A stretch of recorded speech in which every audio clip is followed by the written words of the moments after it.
Good morning dear students. Pandit Naval Kishore Sharma राजकीय स्नातकोत्तर महाविद्यालय दौसा के बीकॉम पार्ट सेकंड के समस्त विद्यार्थियों का इस वीडियो क्लास में मैं एक बार पुनः स्वागत करता हूं। विद्यार्थियों, जैसा कि आपको पता है, पिछले वीडियो क्लास में अपन ने एक चैप्टर नया स्टार्ट किया था जिसका नाम था निर्णयन या डिसीजन मेकिंग, और अपन ने ये जाना था कि निर्णयन का क्या अर्थ होता है और निर्णयन की क्या परिभाषाएं हैं वो देखी थी, और साथ ही साथ निर्णयन की विशेषताओं या प्रकृति को भी जाना था कि what are the main characteristics of decision making and what is the nature of decision making. अब इस चैप्टर को आज हम आगे बढ़ाते हैं और निर्णय के महत्व को समझते हैं कि what is the importance of decision making, कि निर्णय का महत्व क्या है। निर्णय के अपन ने चर्चा कर ली कि निर्णय क्या होता है और निर्णय की क्या विशेषताएं होती हैं। तो अब देख लेते हैं कि निर्णय का क्या महत्व है या इसकी इम्पोर्टेंस क्या है। तो प्रबंध के एक बहुत बड़े विद्वान हुए पीटर एफ ड्रकर, उन्होंने लिखा कि प्रबंधक जो कुछ भी करता है निर्णय के द्वारा ही करता है। What ever a manager does he does through decision making. तो वास्तव में प्रबंधक अपने प्रत्येक कार्य में निर्णय लेता है या उसको निर्णय लेने पड़ते हैं। हर पल उसको कोई ना कोई निर्णय लेना पड़ता है। कभी किसी कार्य को करने के संबंध में निर्णय लेना पड़ता है, तो कभी किसी कार्य को टालने के संदर्भ में निर्णय लेना पड़ता है, कभी उसको दीर्घकालीन नीतिगत निर्णय लेना पड़ता है, तो कभी उसको दैनिक कार्यों के संदर्भ में निर्णय करना पड़ता है। कभी कभी उसे तकनीकी निर्णय, टेक्निकल निर्णय करने पड़ते हैं, डिसीजंस लेने पड़ते हैं, और कभी कभी उसे आर्थिक या इकोनॉमिक डिसीजंस लेने पड़ते हैं। कभी उसे उत्पादन या प्रोडक्शन के संदर्भ में निर्णय करने पड़ते हैं, तो कभी उसे विपणन या सेवी वर्गीय निर्णय करने पड़ते हैं, मार्केटिंग या पर्सनल से संबंधित डिसीजन करने पड़ते हैं। तो कहने का तात्पर्य हम ये कह सकते हैं कि ये है कि प्रबंधक जो है उसको प्रतिपल निर्णय करना पड़ता है, हर क्षण उसको निर्णय करना ही पड़ता है। तो जब प्रबंधक को निर्णय इतने करने पड़ते हैं तो निर्णय का महत्व आपके समझ में आ गया होगा कि निर्णय जो है बहुत ही महत्वपूर्ण कार्य है किसी भी प्रबंधक का। अब निर्णय के महत्व को हम कुछ बिंदुवार समझने का प्रयास करते हैं। जैसे पहला है प्रबंधकीय कार्यों के निष्पादन में, टू परफॉर्म मैनेजरियल फंक्शंस। अब जहाँ तक निर्णय का सवाल है प्रबंधकीय कार्यों के निष्पादन में, तो प्रबंधकीय कार्यों के निष्पादन के लिए निर्णय जो है वो अत्यधिक महत्वपूर्ण है। प्रभावकारी निर्णय प्रक्रिया को अपनाकर ही प्रबंधक अपने सभी कार्यों को पूरा ढंग से कर सकता है। इसके अभाव में, निर्णय के अभाव में कार्यों की सफलता संदिग्ध ही रहती है। प्रबंधक को अपने प्रत्येक कार्य में पग पग पर निर्णय करने पड़ते हैं। इसलिए प्रोफेसर कोपलैंड ने तो यहाँ तक लिख दिया कि प्रशासन मूलतः एक निर्णय प्रक्रिया है। मतलब प्रोफेसर कोपलैंड ने तो यहाँ तक कह दिया कि प्रशासन जो है वो मूलतः एक निर्णय प्रक्रिया होती है। प्रबंध में कार्यों में निर्णय की पग पर आवश्यकता पड़ती है। यह प्रबंध में सर्वव्यापी है। इसकी सभी क्रियाओं में निर्णय अंतर्व्याप्त है। इसलिए निर्णय क्षेत्र में प्रमुख विद्वान एवं नोबेल पुरस्कार विजेता हर्बर्ट साइमन ने तो यहाँ तक लिख दिया कि निर्णय एवं प्रबंध समानार्थक हैं। Decisions making and managing is synonymous. तो प्रबंध के प्रत्येक कार्य के लिए हम कह सकते हैं कि निर्णय की आवश्यकता पड़ती है। अब विभिन्न प्रबंधकीय कार्यों में निर्णय के महत्व को हम यहाँ पर समझने का प्रयास करते हैं। जैसे प्रबंध का पहला काम है नियोजन। तो प्रभावकारी नियोजन के लिए या इफेक्टिव प्लानिंग के लिए निर्णय की आवश्यकता पड़ती है। जैसे निर्णय के बिना प्रभावकारी नियोजन करना संभव नहीं होता है। मतलब निर्णय के बगैर आप प्रभावकारी नियोजन नहीं कर सकते हैं। यदि हम गहराई से विचार करें तो यह प्रतीत होता है कि नियोजन ही निर्णय है। अगर आप इसको इन डेप्थ जाकर स्टडी करें तो आपको पता लग जाए कि नियोजन ही स्वयं निर्णय है। कुंज और विरिच ने तो निर्णय को नियोजन की आत्मा तक ही कह दिया है। मतलब वो ये कहते हैं कि कोर ऑफ प्लानिंग जो है वो निर्णय होता है। अब निर्णय क्या है या नियोजन क्या है? नियोजन भविष्य में किए जाने वाले कार्यों को वर्तमान में तय करने की प्रक्रिया जो है उसको हम नियोजन कहते हैं या जानते हैं। इस प्रक्रिया में अनेक पहलुओं पर निर्णय करने पड़ते हैं। जैसे नियोजन के उद्देश्य क्या हैं, कि आप प्लानिंग जो कर रहे हैं उसके उद्देश्य क्या है, और इन उद्देश्यों की पूर्ति के लिए किन नीतियों को अपनाया जाएगा, किन साधनों का उपयोग किया जाएगा, किन व्यक्तियों के द्वारा नियोजन को पूरा किया जाएगा, किन नीतियों एवं कार्यविधियों का पालन किया जाएगा इत्यादि। तो इस प्रकार स्पष्ट है कि नियोजन के प्रत्येक स्तर पर निर्णय आवश्यक है। फलतः संपूर्ण नियोजन की सफलता ही निर्णय पर निर्भर करती है। यदि निर्णय अच्छे हैं तो नियोजन भी अच्छा होगा, और यदि निर्णय खराब हैं तो नियोजन भी खराब होगा या निर्णय अच्छा नहीं हो सकता। तो प्रभावकारी नियोजन के लिए निर्णय की आवश्यकता पड़ती है।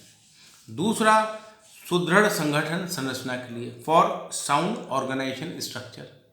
अब संगठन संरचना जो है ये भी प्रबंध का एक महत्वपूर्ण कार्य है। संगठन संरचना के निर्माण एवं उसकी कार्यकुशलता के लिए भी निर्णय अति आवश्यक है। संगठन संरचना के निर्माण के लिए कार्यों एवं अधिकारों को विभिन्न व्यक्तियों में बांटना होता है तथा उत्तरदायित्वों को निर्धारित करना होता है। मतलब सुदृढ़ संगठन संरचना में क्या करना पड़ता है? सुदृढ़ संगठन संरचना के निर्माण के लिए कार्यों एवं अधिकारों को विभिन्न व्यक्तियों में बांटना पड़ता है। कार्य का बंटवारा विभिन्न व्यक्तियों में करना पड़ता है, और ये कार्य का बंटवारा अकॉर्डिंग टू स्पेशलाइजेशन, श्रमिकों की जो विशेषताएं हैं, जो उनकी कार्यकुशलता है, जिस कार्य में दक्षता है, उनकी विशेषता है उनकी, तो अकॉर्डिंग टू स्पेशलाइजेशन कार्य का बंटवारा करना होता है, और उनके अधिकारों को भी बांटना पड़ता है तथा उत्तरदायित्वों को भी निर्धारित करना पड़ता है कि किस श्रमिक के या किस अधिकारी के या किस कर्मचारी के क्या अधिकार होंगे, क्या श्रमिक होंगे, इसका भी बंटवारा करना पड़ता है। इसमें विभिन्न व्यक्तियों के बीच आपसी संबंधों को भी निर्धारित करना पड़ता है। मतलब संगठन संरचना में जो काम करने वाले व्यक्ति हैं, कर्मचारी हैं, अधिकारी हैं, उनके मध्य भी आपसी संबंधों को निर्धारित करना पड़ता है।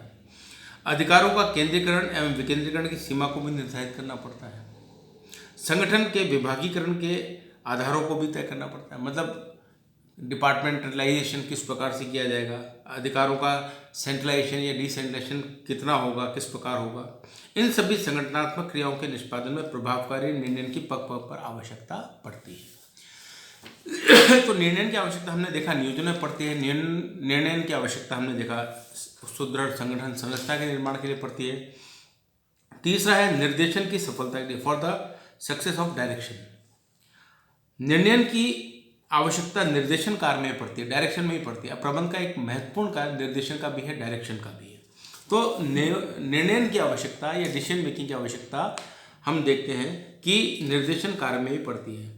निर्देशन में अनेक कार्य सम्मिलित होते हैं, जैसे अभिप्रेरणा, नेतृत्व, संदेश वहन या संप्रेषण आदि। इन सभी कार्यों में प्रतिपल निर्णय की आवश्यकता पड़ती है। कर्मचारियों को किस प्रकार से अभिप्रेरित किया जाए, अभिप्रेरणा की कौन सी विधि या साधन को अपनाया जाए, ये महत्वपूर्ण प्रश्न होते हैं। नेतृत्व करते समय तो प्रबंधक को बहुत ही सतर्क रहकर निर्णय करने पड़ते हैं। उनके निर्णयों के अनुरूप ही उनकी संस्था में तथा संस्था के बाहर छवि बनती है। तो नेतृत्व करते समय जो निर्णय करते हैं उन निर्णयों के बेसिस पे उनकी संस्था में और संस्था के बाहर छवि बनती है। ऐसे ही संप्रेषण करते समय भी कई महत्वपूर्ण निर्णय करने पड़ते हैं। संदेश कब पहुंचाने हैं, किस व्यक्ति तक पहुंचाने हैं, किस साधन से पहुंचाने हैं, किस माध्यम और तकनीक से पहुंचाने हैं, इत्यादि प्रश्नों पर निर्णय करने ही पड़ते हैं। इस प्रकार स्पष्ट है कि संपूर्ण निर्देशन कार्य में भी निर्णय की आवश्यकता पड़ती है। और चौथा और अंतिम है प्रभावकारी नियंत्रण के लिए, फॉर इफेक्टिव कंट्रोल। अब हम सब जानते हैं कि प्रबंध का एक महत्वपूर्ण कार्य कंट्रोल का है या नियंत्रण का है। तो नियंत्रण प्रबंध का एक महत्वपूर्ण कार्य है और हम कह सकते हैं कि बहुत ही इम्पॉर्टेंट फंक्शन है नियंत्रण का। इस कार्य के अंतर्गत प्रबंधक अपने अधीनस्थों के कार्यों को नियंत्रित करने का कार्य करते हैं। मतलब प्रबंधक क्या करते हैं, अपने अधीनस्थ जो भी कार्य करने वाले व्यक्ति हैं उनके कार्यों का नियंत्रण करते हैं। इस हेतु वे वास्तविक कार्यों की योजनाओं से तथा मापों से तुलना करते हैं। मतलब वो फिर क्या करते हैं, नियंत्रण करने के लिए वास्तविक जो कार्य किया गया है किसी भी मनुष्य के द्वारा, श्रमिक के द्वारा या अधिकारी के द्वारा या कर्मचारी के द्वारा, उसके वास्तविक कार्य को योजनाओं से या प्रमापों से तुलना करते हैं और उसमें दूर रही कमियों और उसमें हो रही कमियों को दूर करने का प्रयास करते हैं। इस संपूर्ण प्रक्रिया में प्रबंधकों को अनेक निर्णय करने पड़ते हैं। उन्हें वास्तविक कार्यों को मापने तोलने की विधि निर्धारित करनी पड़ती है, सुधार के तरीके अपनाने आदि के संबंध में अनेक निर्णय करने पड़ते हैं। इस प्रकार नियंत्रण में भी निर्णय की आवश्यकता पड़ती है। तो नियंत्रण जो है ये काम बहुत सिंपल काम नहीं है, सरल कार्य नहीं है। नियंत्रण में क्या करना पड़ता है, सबसे पहले आपको प्रमाप तय करने पड़ते हैं और बाद में कर्मचारी या अधिकारी के द्वारा किए गए कार्यों की तुलना प्रमाप से की जाती है या योजनाबद्ध तरीके से जो कार्य करने हैं उनसे की जाती है, और ये देखा जाता है कि कार्य योजना के अनुरूप हुए या नहीं हुए, या कार्य प्रमापों के अनुरूप हुए या नहीं हुए। और यदि कार्य प्रमापों के अनुरूप नहीं हुए, कहीं विचलन रह गया तो विचलन क्यों रह गया, और उस विचलन को दूर करने के लिए सुधारात्मक कार्रवाई करनी पड़ती है। तो ये सब कार्य निर्णय के अंतर्गत होते हैं, नियंत्रण के अंतर्गत किए जाते हैं, जिसके लिए आपको निर्णय करना पड़ता है। तो जैसा मैंने बताया कि प्रबंध ये निर्णय जो है, इसका जो पहला महत्व है वो है प्रबंधकीय कार्यों के निष्पादन में, कि निर्णय के बगैर प्रबंधकीय कार्यों का निष्पादन नहीं किया सकता। और प्रबंधकीय कार्यों में हमने देखा कि नियोजन के लिए निर्णय की आवश्यकता पड़ती है, संगठन के लिए निर्णय की आवश्यकता पड़ती है, और निर्देशन के कार्य में भी निर्णय की आवश्यकता पड़ती है, और नियंत्रण के कार्य में भी नियंत्रण के कार्य में भी आप कह सकते हैं कि निर्णय की आवश्यकता पड़ती है। तो ये पहला पॉइंट हुआ कि प्रबंधकीय कार्यों के निष्पादन के लिए निर्णय की आवश्यकता पड़ती है। अब दूसरा है संपूर्ण संस्था की सफलता के लिए, for the success of total institution, मतलब संपूर्ण संस्था की सफलता जो है वो भी निर्णय पर ही डिपेंड करती है। निर्णय संपूर्ण संस्था की सफलता के लिए अपरिहार्य हम कह सकते हैं। निर्णय ही संस्था को गति प्रदान करता है, मतलब गति या पुश जो प्रदान करने का काम करता है संस्था, वो निर्णय ही करता है। निर्णय की प्रक्रिया रुकने पर संपूर्ण संस्था की गति भी रुक जाती है। जब आप निर्णय की प्रक्रिया को समाप्त कर देते हैं तो संपूर्ण संस्था की गति रुक जाती है। वस्तुतः यह संस्था की सफलता तथा अस्तित्व को भी निर्धारित करती है। तो हम कह सकते हैं कि निर्णय जो है वो संस्था की सफलता और अस्तित्व को भी निर्धारित करती है। अच्छे तथा यथा समय लिए गए निर्णय संस्था को सफलता प्रदान कर सकते हैं, जबकि खराब और देरी से लिए गए निर्णय संपूर्ण संस्था की बर्बादी का कारण बनते हैं। तो कुल मिलाकर ये कहा जा सकता है कि संपूर्ण संस्था की सफलता के लिए भी निर्णय आवश्यक है, क्योंकि अगर आप टाइमली और अच्छे डिसीजन लेते हैं तो संस्था की सफलता निश्चित हो जाती है। और जहाँ पर निर्णय समय के अनुसार नहीं ले जाते, क्योंकि आप निर्णय करने में देरी कर देते हैं चाहे किसी भी कारण से, या खराब निर्णय ले लेते हैं, तो वो खराब निर्णय या देरी से लिए गए निर्णय जो है वो संपूर्ण संस्था की बर्बादी का कारण भी कई बार बनते हैं। तो संपूर्ण संस्था की सफलता के लिए जरूरी है कि निर्णय समय पर किया जाए और सही निर्णय किया जाए। तीसरी महत्वपूर्ण जो बिंदु है वो ये है कि समस्याओं के निवारण के लिए, टू सॉल्व प्रॉब्लम्स। अब निर्णय या डिसीजन मेकिंग से प्रॉब्लम कैसे सॉल्व कर सकते हैं या समस्याओं का निवारण कैसे किया जा सकता है, वो हम देखते हैं कि निर्णय प्रक्रिया को हम समस्या निवारण प्रक्रिया के रूप में भी परिभाषित कर सकते हैं। मतलब ये समस्या निवारण प्रक्रिया के रूप में हम इसको देखते हैं। इस प्रक्रिया में हम समस्याओं के समाधान के विकल्प खोजते हैं। मतलब समाधान कैसे करते हैं, जो विभिन्न समस्याएं हैं उन समस्याओं के समाधान के लिए हम विकल्प खोजते हैं, ऑल्टरनेट खोजते हैं तथा सर्वश्रेष्ठ विकल्प का चुनाव करते हैं। फलतः अच्छे निर्णयों से समस्याओं का प्रभावकारी ढंग से निवारण किया जा सकता है। मतलब कुल मिलाकर कहने का ये है कि यदि ऑर्गेनाइजेशन में किसी प्रकार की कोई समस्या उत्पन्न हो जाती है तो उस समस्या को दूर करने के लिए निर्णय करना पड़ता है। तो समस्या के समाधान के लिए हमें विकल्प तैयार करने पड़ते हैं कि समस्या का समाधान कैसे किया जाए, उसके लिए विकल्प तैयार करते हैं और इन विकल्पों में से सर्वश्रेष्ठ विकल्प के चुनाव करते हैं ताकि समस्या का निदान या निराकरण किया जा सके। तो इस सब कार्यों को करने के लिए निर्णय की आवश्यकता पड़ती है। फलतः अच्छे निर्णय लेने से समस्याओं का प्रभावकारी ढंग से निवारण भी किया जा सकता है। चौथा महत्व का बिंदु है प्रबंधकों के मूल्यांकन के लिए, फॉर इवेल्युएशन ऑफ मैनेजर्स। अब संस्था में जो कार्य करने वाले विभिन्न मैनेजर्स हैं उन मैनेजर्स का भी इवेल्युएशन या मूल्यांकन बहुत ज़रूरी है।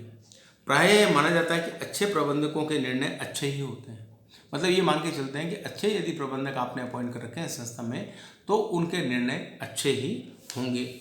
वास्तव में प्रबंधकों के निर्णय ही उन्हें अच्छा और बुरा सिद्ध करते हैं। मतलब देखा जाए तो प्रबंधकों द्वारा जो निर्णय लिए जाते हैं वे निर्णय ही उनको अच्छा एवं बुरा सिद्ध करते हैं। किसियर तथा स्प्रॉल ने भी लिखा है कि प्रबंधकों द्वारा लिए गए निर्णयों की किस्म ही उनकी प्रभावशीलता तथा संगठन में उपयोगिता का माप है। मतलब बहुत बड़ी बात लिख दी कि प्रबंधकों द्वारा जो निर्णय लिए जाते हैं उन निर्णयों की जो क्वालिटी है, किस्म है जो है, वही उनकी प्रभावशीलता तथा संगठन में उपयोगिता का माप है। तो प्रबंधकों को यदि मूल्यांकन किया जाएगा, अगर उनका इवैल्यूएशन किया जाएगा प्रबंधकों का, तो उनका इवैल्यूएशन उनके द्वारा लिए गए निर्णयों के आधार पर ही किया जाता है और उनके द्वारा लिए गए निर्णय ही एक प्रबंधक को अच्छा एवं बुरा साबित करते हैं। तो चौथा महत्व बिंदु हुआ प्रबंधकों के मूल्यांकन के लिए। पांचवा है जोखिम को सीमित करने के लिए, टू लिमिट द रिस्क। अब निर्णय जोखिम को सीमित कैसे कर देगा? तो सुदृढ़ निर्णय तथ्यों एवं सूचनाओं के आधार पर विवेक से करे जाते हैं या लिए जाते हैं। मतलब जब भी आप साउंड को डिसीजन लेते हैं, सुदृढ़ निर्णय लेते हैं, तो वो तथ्यों के आधार पर या सूचनाओं के आधार पर पूर्ण विवेक से लिए जाते हैं।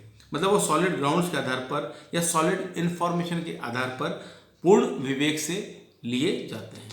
इससे प्रबंधकों के निर्णय अधिक विश्वसनीय हो जाते हैं। जब निर्णय सुदृढ़ आधार पर लिए जाते हैं और सुदृढ़ सूचनाओं के आधार पर लिए जाते हैं तो निर्णय विश्वसनीय हो जाते हैं, और जब निर्णय विश्वसनीय हो जाते हैं तो वो व्यवसाय की जोखिम को सीमित कर देते हैं। मतलब अगर निर्णय सुदृढ़ है तो व्यवसाय के जोखिम को सीमित कर देगा। इसका मतलब ये कदापि नहीं निकालना चाहिए कि व्यवसाय में जोखिम खत्म हो जाएगी सुदृढ़ निर्णय से। जोखिम तो पग पग पर है, जोखिम विद्यमान हमेशा रहेगी। लेकिन यदि आपका डिसीजन प्रोसेस सुदृढ़ है और आपने सूचनाओं के आधार पर निर्णय लिए हैं या सॉलिड तथ्यों के आधार पर निर्णय लिए हैं और पूर्ण विवेक से निर्णय लिए हैं, तो उससे क्या होता है कि प्रबंधकों के निर्णय अधिक विश्वसनीय हो जाते हैं और व्यवसाय के जोखिम को इससे सीमित भी किया जा सकता है। छठा है संस्था के संसाधनों के अनुकूलतम उपयोग के लिए, for optimum utilisation of resources. अब संस्था के जो साधन हैं वो साधन है भौतिक साधन, मानवीय संसाधन और वित्तीय संसाधन। अब किसी भी संस्था की सफलता के लिए इन भौतिक संसाधनों, मानवीय संसाधनों या वित्तीय संसाधनों का अनुकूलतम उपयोग करने में ही भलाई होती है और अनुकूलतम उपयोग करके ही आप व्यवसाय को आगे बढ़ा सकते हैं। अच्छे एवं सुदृढ़ निर्णयों से क्या होता है, संसाधनों के अपव्यय एवं रिसाव को रोका जा सकता है। मतलब यदि आप अच्छे निर्णय करते हैं और सुदृढ़ निर्णय करते हैं तो उससे आप संसाधनों के अपव्यय को, मतलब संसाधनों के अपव्यय को रोक सकते हैं या रिसाव या लीकेज को रोका जा सकता है। यथा समय लिए गए निर्णय भी संसाधनों की उत्पादकता में अनुकूल वृद्धि कर सकते हैं। और कहना मतलब यह है कि अगर डिसीजन टाइमली लिया जाए तो टाइमली डिसीजन लेने से संसाधनों की उत्पादकता में वृद्धि की जा सकती है। तो कोई भी संस्था तरक्की कब करती है, जब संस्था के जो संसाधन हैं, चाहे वो मानवीय संसाधन हो, चाहे वित्तीय संसाधन हो और चाहे भौतिक संसाधन हो, इनका अनुकूलतम उपयोग किया जाए। और निर्णय के द्वारा चूंकि इन सभी संसाधनों का अनुकूलतम उपयोग किया जाता है तो इससे क्या होता है कि संस्था की जो है उत्पादकता भी बढ़ती है और प्रॉफिटेबिलिटी भी, लाभदायकता भी बढ़ती है। नेक्स्ट है सातवां, संस्था के उद्देश्यों की प्राप्ति के लिए, टू अचीव इंस्टीट्यूशनल गोल्स। संस्था के संसाधनों का कुशल उपयोग करके संस्था के उद्देश्यों की पूर्ति की जा सकती है। जैसा पिछले पॉइंट में मैंने बताया कि संस्था के भौतिक, मानवीय संसाधन होते हैं, भौतिक संसाधन होते हैं, वित्तीय संसाधन होते हैं। अब इन संसाधनों का यदि आप अनुकूलतम उपयोग करते हैं तो उससे उद्देश्यों की पूर्ति की जा सकती है। अब संस्था जिस भी उद्देश्य के लिए बनाई गई है उन उद्देश्यों की पूर्ति के लिए ज़रूरी है कि संस्था के संसाधनों का अनुकूलतम उपयोग किया जा सके, ताकि अनुकूलतम उपयोग के कारण से संस्था के उद्देश्यों को पूरा किया जा सके।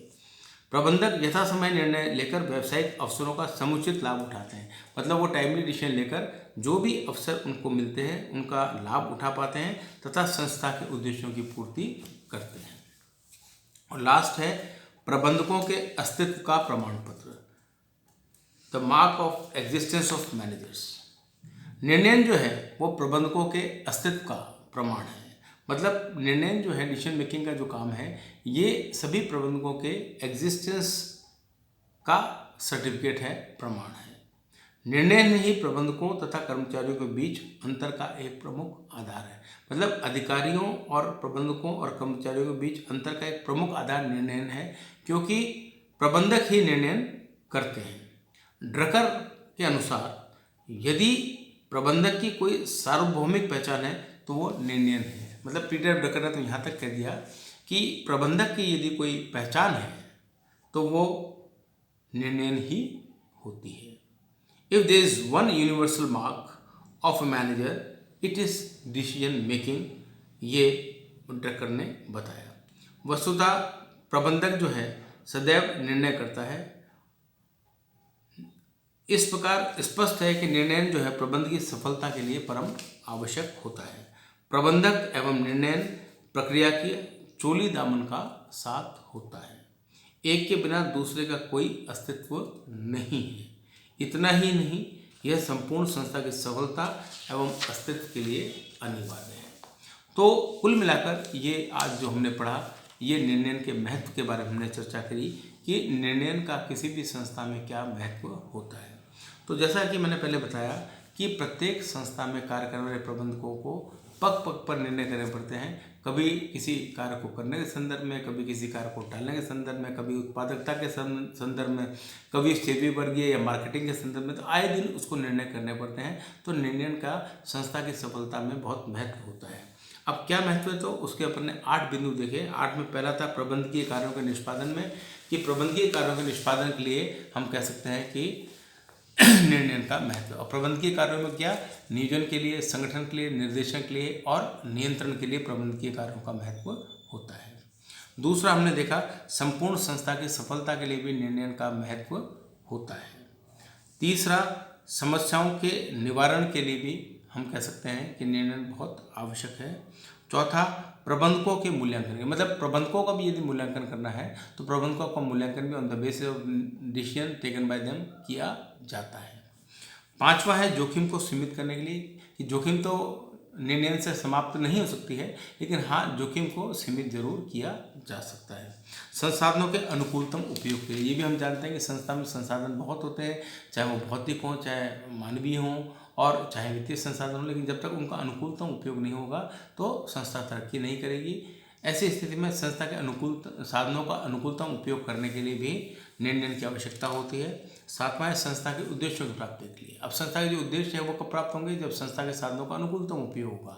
तो ये सब पॉइंट्स एक दूसरे से जुड़े हुए हैं। तो हम कह सकते हैं कि संस्था के यदि उद्देश्यों की प्राप्ति करनी है, क्योंकि कोई भी संस्था जिसकी स्थापना की जाती है तो वो एक उद्देश्य को लेकर की जाती है और उस उद्देश्य की पूर्ति के लिए संस्था के समस्त अधिकारी एवं कर्मचारी काम करते हैं। तो संस्था के यदि उद्देश्यों को प्राप्त करना है, अचीव करना है, तो उसके लिए भी आपको निर्णय करना पड़ता है और साधनों का अनुकूलतम उपयोग उसके द्वारा किया जा सकता है। और लास्ट 8वां पॉइंट है प्रबंधकों के अस्तित्व का प्रमाण पत्र। मतलब हम कह सकते हैं कि निर्णय जो है वो प्रबंधकों के अस्तित्व का, एग्जिस्टेंस का प्रमाण पत्र है और ये प्रबंधकों और कर्मचारियों के बीच अंतर का एक प्रमुख आधार भी है, क्योंकि कर्मचारियों को किसी प्रकार का कोई निर्णय नहीं करना पड़ता है। निर्णय जो है वो कार्य प्रबंधक का ही होता है निर्णय करने का। तो निर्णय जो एक एक्टिविटी है वो प्रबंधक की ही मानी जाती है। तो कुल मिलाकर ये कहा जा सकता है कि प्रबंधकीय कार्यों के लिए और उसके अलावा अन्य कार्यों के लिए जो भी मैंने आपके सामने रखे, उन सभी कार्यों के लिए निर्णय की आवश्यकता पड़ती है। तो आज की इस क्लास में हमने निर्णय के महत्व को जाना। अब अगली वीडियो क्लास में मैं आपको निर्णय के प्रकारों के बारे में और कुछ अन्य बातों के बारे में चर्चा करूँगा। आज की क्लास को मैं ही समाप्त करता हूँ। धन्यवाद।